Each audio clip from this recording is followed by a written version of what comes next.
নমস্কার, কথামৃত ইউটিউব চ্যানেলে আপনাদেরকে স্বাগত। অত্যন্ত গুরুত্বপূর্ণ এবং বিতর্কিত একটি বিষয় এখনকার ভিডিওতে আপনাদের সামনে উপস্থাপিত করছি। অনুগ্রহ করে শুনবেন, আপনাদের প্রত্যেকেরই অবশ্যই এটা কাজে লাগবে। সকালে ঘুম থেকে উঠে চা খাবো না জল খাবো, এ ব্যাপারে নানা মুনির নানা মত। আমরাও কিছু নানা মুনির নানা মত শুনে এক একজন এক একটা রাস্তায় হাঁটি, কিন্তু প্রকৃত তথ্য এবং প্রকৃত সত্যটা ডাক্তারি ভাষা অনুযায়ী বৈজ্ঞানিক মতে যেটা বলা হয় সেটা আপনাদের সামনে উপস্থাপিত করতে চাই।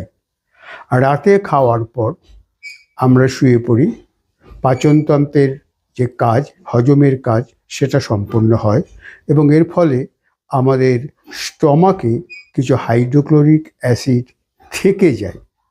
এই হাইড্রোক্লোরিক অ্যাসিড যখন সকালে থেকে যায়, তারপর যদি আমরা চা পান করি, চায়ের মধ্যেও অ্যাসিডের কিছু গুণাগুণ থাকে, সেই জন্য এই হাইড্রোক্লোরিক অ্যাসিডের সঙ্গে আরও কিছু অ্যাসিড যুক্ত হয়ে আমাদের নানান রকম পেটের সমস্যা তৈরি হতে পারে, যেগুলো গ্যাস, অম্বল, অ্যাসিডিটি এই নামে পরিচিত, যার জন্য আমরা তিতিবিরক্ত।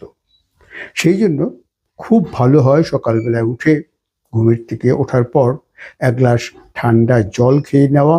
জলটা খেয়ে নেওয়া এই জন্যও প্রয়োজন যে সারা রাত্রি আমাদের শরীরে জলীয় বাষ্পের অভাব হয়ে থাকে দিনের ভোরের দিকে, কারণ সারা রাত্রি জলের কাজ আমাদের শরীরে সম্পন্ন হয়, হজমের কাজে এবং আরও অনেক কাজে।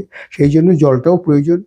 আর এই জলটা খেলে আমাদের স্টমাকে যে অ্যাসিড থাকবে, সেই অ্যাসিডটা একটু লঘু হবে, পাতলা হবে এবং এর ফলে অ্যাসিডিটি, গ্যাস্ট্রিক, অম্বল এগুলো আমাদের তত বেশি আক্রমণ করতে পারে না। সেই জন্য সবচাইতে উত্তম, নিরাপদ এবং যেটা করা উচিত, সকালে কিন্তু ঘুম থেকে উঠে চা নয়, আমাদের খাওয়া উচিত এক গ্লাস ঠান্ডা জল। শরীর স্বাস্থ্যের পক্ষে এটাই ঠিক। কাজেই এই আলোচনাটি আপনারা, এই ভিডিওটি সবার মধ্যে ছড়িয়ে দিন, যাতে সবাই এটা নিঃসংশয় হতে পারে, কারণ এটা একটা বৈজ্ঞানিক ব্যাখ্যা এবং একটা ডাক্তারি মতামত। ধন্যবাদ, নমস্কার।